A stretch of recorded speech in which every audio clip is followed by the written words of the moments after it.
নমস্কার। আজকে আসুন আমরা একটা বিষয় জেনে নিই। আপনারা জানেন, তবু একটু আলোচনা করার লোভ সামলাতে পারছি না। সেটা হলো,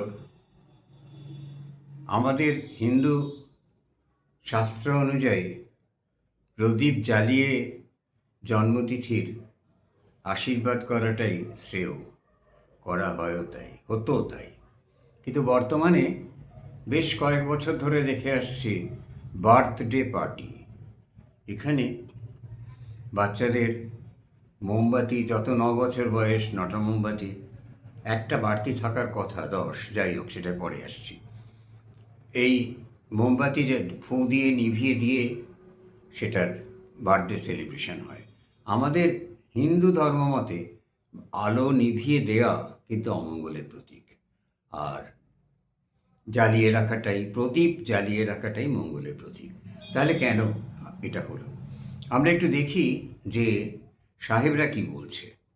সাহেবরা বলছে, প্রাচীন গ্রিক এবং জার্মান ঐতিহ্য থেকে ওদের এই মোমবাতি নেবানোর ব্যাপারটা এসেছে। বাতি ফুঁ দিয়ে নিভিয়ে দেওয়া হয়, আর ফুঁ দিয়ে নিভিয়ে দিলে যে ধোঁয়া ওঠে, সেই ধোঁয়ার সঙ্গে প্রার্থনা আর ইচ্ছে, এটা স্বর্গে দেবতাদের কাছে যায়, এবং স্বর্গে দেবতারা তাদের এই বিষয়টা, মানে তার প্রার্থনাটা মঞ্জুর করেন, বা যাই হোক তার কাছে যায়। তো কাইন্ডার ফেস্ট বলে একটা অনুষ্ঠান, একটা উৎসব পালন হয় জার্মানিতে। সেই উৎসবে মোমবাতির ধোঁয়ায় করে সমস্ত ইচ্ছে পূরণ করার ইচ্ছেগুলো পাঠিয়ে দেওয়া হয় স্বর্গের দেবতাদের কাছে। তো এই যে স্বর্গের দেবতাদের কাছে পাঠিয়ে দেয়া, আমাদের যজ্ঞ ভেবে দেখুন, সে যজ্ঞেও যে ওম শব্দ ধ্বনি, সেই ধ্বনি যজ্ঞের ধোঁয়ার সঙ্গে তাদের কাছে গিয়ে পৌঁছতো, এরকমও একটা আমাদের মধ্যে ধারণা ছিল। আচ্ছা, আর এখানে জার্মানিতে যে গোল কেক তৈরি করা হতো, কেন গোল কেক তৈরি করা হতো? না, গোল কেক তৈরি করা হতো এই কারণে যে চাঁদের প্রতীক, চাঁদের প্রতীক, এবং চাঁদে দেবী আর্টেমিস বাস করতেন, এবং সেই দেবীর উদ্দেশ্যে উৎসর্গ করা হতো, আর তার কাছে চলে যেত এই ধোঁয়া, মোমবাতির ধোঁয়া। তিনি সেই মোমবাতির ধোঁয়াতে তার বাচ্চার আকাঙ্ক্ষা, বাচ্চার বাবা মার আকাঙ্ক্ষা, সেটা জেনে সেই অনুযায়ী আশীর্বাদ করতেন। তো আমি জানি না এটা কজন জেনে এই মোমবাতি নেভায়, না এটা কি শুধুই মাফ করবেন, আমাদের চরিত্রে একটা অসম্ভব অনুকরণ প্রিয়তা আছে, পাগলের মতো অনুকরণ প্রিয়তা আছে বিদেশিদের, বিধর্মীদের। সেই অনুকরণ প্রিয়তা এখানে কাজ করেছে কিনা, বলেই কাজ করেছে কিনা নয়, কাজ করেছে বলেই মনে হয়। জার্মানির মানুষরা তো জন্মদিন অশুভ আত্মার হাত থেকে রক্ষা করার জন্য মোমবাতি জ্বালানো হয়, এবং মোমবাতির আলো এবং ধোঁয়া এই অশুভ আত্মার হাত থেকে আমাদের রক্ষা করবে। আর গোলাকার চাঁদ, গোলাকার কেক আগেই বলেছি, চাঁদের প্রতীক, আর ধোঁয়া বাহিত হয়ে আর্টেমিসের কাছে পৌঁছে যায় সেই সংবাদ। মধ্যযুগীয় ইউরোপে এই প্রথা আরও গভীরতা পায়।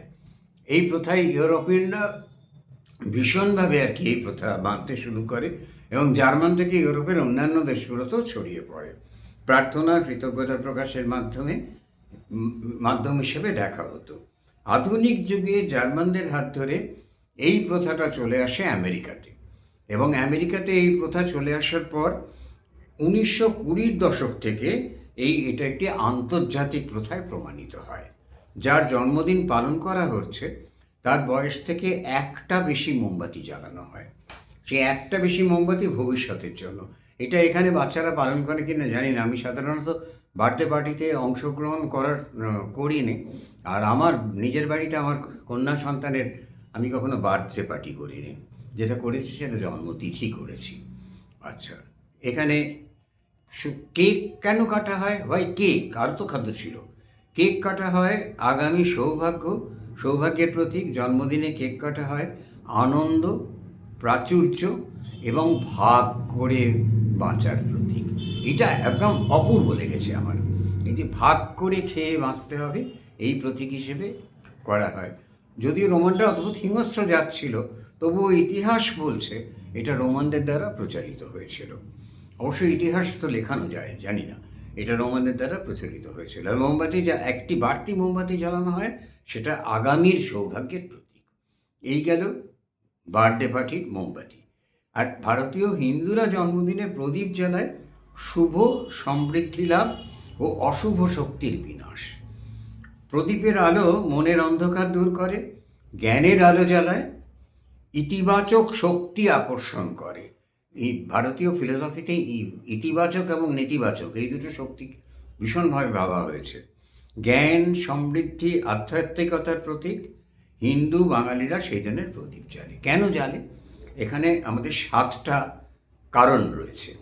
জ্ঞানের আবাহন, অজ্ঞানতার বিনাশ, শুভ শক্তির বিকাশ, অশুভর বিদায়, ঐশ্বরিক উপস্থিতি, আতিথেয়তার প্রতীক, অনেক অতিথি আসেন তো, এবং আশার আলো।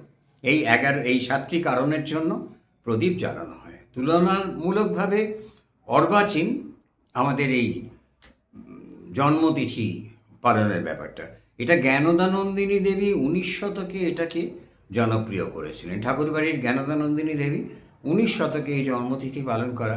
আর ব্রাহ্মদের তো পুজো এমনি বিষয়গুলো নেই, ওদের কাছে জন্মদিনটাই বিরাট ব্যাপার। ওরা জন্মদিন পালনটাই খুব বিশালভাবে করে। একটা মানুষ তো অনুষ্ঠান ছাড়া বাঁচতে পারে না, সে যতই নিরাকার টিরাকার ইত্যাদি বলুক কথা। একটা না, এই দেখুন না, এই তো চার্চ, এই তো গেল বড়দিন, তা চার্চে তো ক্রস তো একটা প্রতীক, সেখানে যিশুর মূর্তিও একটা প্রতীক, সেই মূর্তিকেই তারা পুজো করছে। অথচ নিরাকার হিন্দুরা মূর্তি পুজো করে, সেটা তাদের কাছে অসহ্য ব্যাপার। কাবা, সেখানে সে একটা প্রতীককেই পুজো করছে, তারা কাবার দিকে মুখ করে নামাজ করছে, কাবার দিকে পা করে শোয় না রাত্রিরে, সেই প্রতীক। অথচ হিন্দু মূর্তি প্রতীক, যেটা শিল্পের আরও পরাকাষ্ঠা, সেটাকে নিয়ে কি গোলমাল, ভাঙো ওটাকে। আচ্ছা, জনপ্রিয় করে যদিও যেমন, কিন্তু দেবতাদের জন্ম অনেক 5200 বছর আগে থেকে পালিত হচ্ছে। দেবতাদের জন্ম মানে কি না, শ্রীকৃষ্ণ জন্মাষ্টমী, শিবের জন্মমাস, আর গুরু আর ধর্মীয় প্রধানদের জন্মতিথিও পালন করা হয়।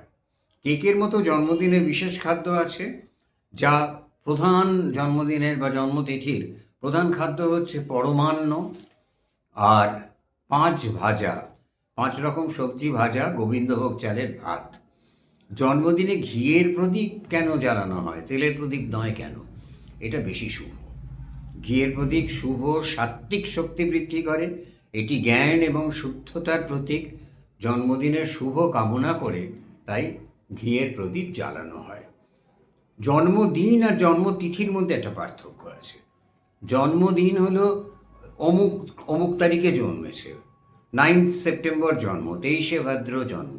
জন্মদিন যদি আজকাল আবার ইংরেজি ধরে করে, যদি বাংলা ধরে করা হয় তাহলে একটা ওই পার্টিকুলার দিনটা 23 তারিখ, যে মাসে যাই পড়ুক। আর জন্মতিথি, ধরুন কেউ চাপড়া ষষ্ঠীতে জন্মেছে, তাহলে সেই চাপড়া ষষ্ঠী যে প্রতি বছর 23শে ভাদ্রই হবে তার কোনো মানে নেই।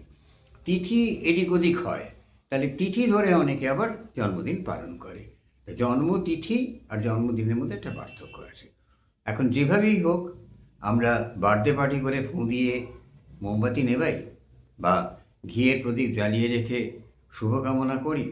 জন্মদিন আমরা বড়রা সবসময় আমাদের ছোটদের শুভ কামনা করেই জন্মদিন করব এবং তাদের বার বৃদ্ধি সব দিক দিয়ে কামনা করব। এই হলো জন্মদিনের ইতিহাস বা জন্মদিনের গল্প।